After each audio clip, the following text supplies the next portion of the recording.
Here's the top stories for August 5th. House's motion for reconsideration on the Supreme Court's impeachment junking is not an act of defiance, according to Romualdez. PCG confirmed loud explosions that rattled Palawan folks traced to China's rocket launch.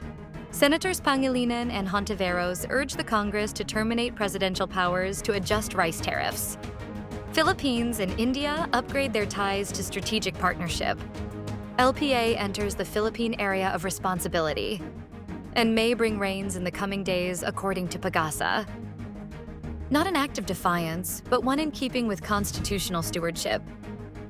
That's how Speaker Martin Romualdez framed the House of Representatives' filing of a motion for reconsideration. Monday, August 1st, on the Supreme Court's decision last month declaring Vice President Sara Duterte's impeachment case as unconstitutional.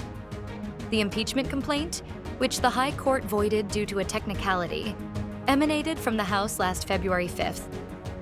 The Office of the Secretary General represents the House in the case before the Supreme Court, which resulted from a petition to dismiss from Vice President Duterte's camp.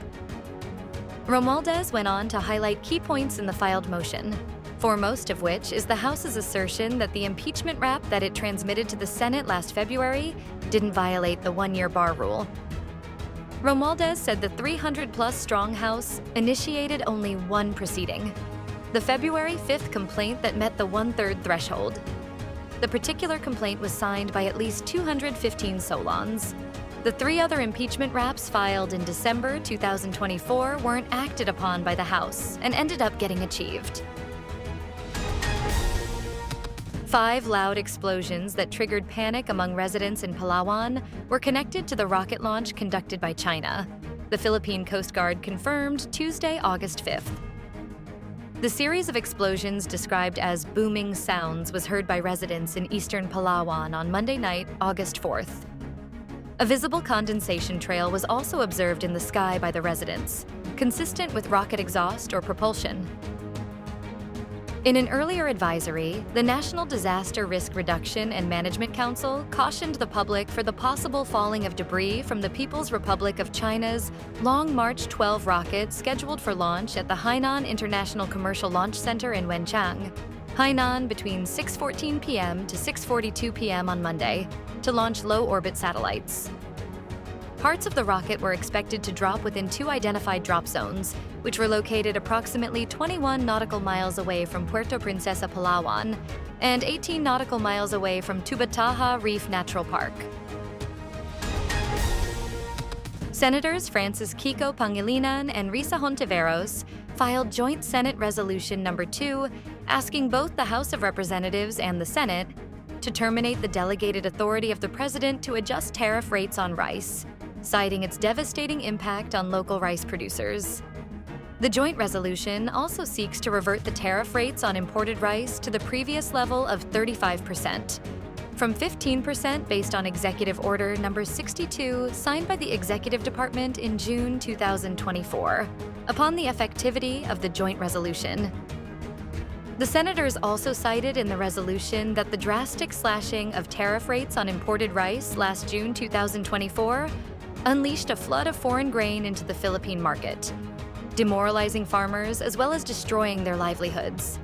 They also said that the country's massive importation of rice in 2024, unfortunately, competed with and undercut domestic produce. It was also in 2024 that the Philippines became the world's top rice importer because of the lower tariffs, they lamented. The lower tariff rates also forced farmers to sell their unhusked rice at prices lower than their production costs. While the joint resolution acknowledged that Section 1608 of Republic Act No. 10863, otherwise known as the Customs Modernization and Tariff Act of 2016, delegates authority to the President to adjust tariffs, the senators said, "This is not an absolute power." President Marcos bared before the Filipino community in New Delhi that the Philippines and India will elevate their relationship to a strategic partnership. Marcos said such move will make way for Philippines-India ties to cooperate and explore partnerships in many more areas. The president recognized that India is a vast country, and there are extensive fields where the two countries can mutually benefit. Marcos told the Filipino community in India that his administration is focused on job and livelihood generation. Being in India, you will be pleased to know that we are ramping up our relations with this country, now the fourth largest economy in the world. The president also disclosed to Filipinos in India that as part of his visit, they will sign the Social Security Agreement between the Philippines and India. A low-pressure area entered the Philippine Area of Responsibility Monday evening, August 4th, and may bring rains over parts of Luzon and eastern Visayas in the coming days. The Philippine Atmospheric, Geophysical, and Astronomical Services Administration said on Tuesday, August 5th. PAGASA weather specialist Chanel Dominguez said the LPA was located 895 kilometers east of southeastern Luzon as of 3 a.m. She added that the weather disturbance has a low chance of developing into a tropical cyclone within the next 24 hours. Dominguez said 2 possible scenarios are being monitored. Either the LPA will make a close approach to Luzon before veering northwest and moving away from the country, or it will cross the Luzon landmass. Meanwhile, a monsoon break persists, as the southwest monsoon or habagat has little to no effect on most of the country. For the next 24 hours, generally fair weather is expected, although localized thunderstorms remain possible, particularly in the afternoon or evening. Stay updated with the latest news. Visit our website at www.mb.com.ph or follow us on social media. Thanks for tuning in to the Manila Bulletin Daily Rundown.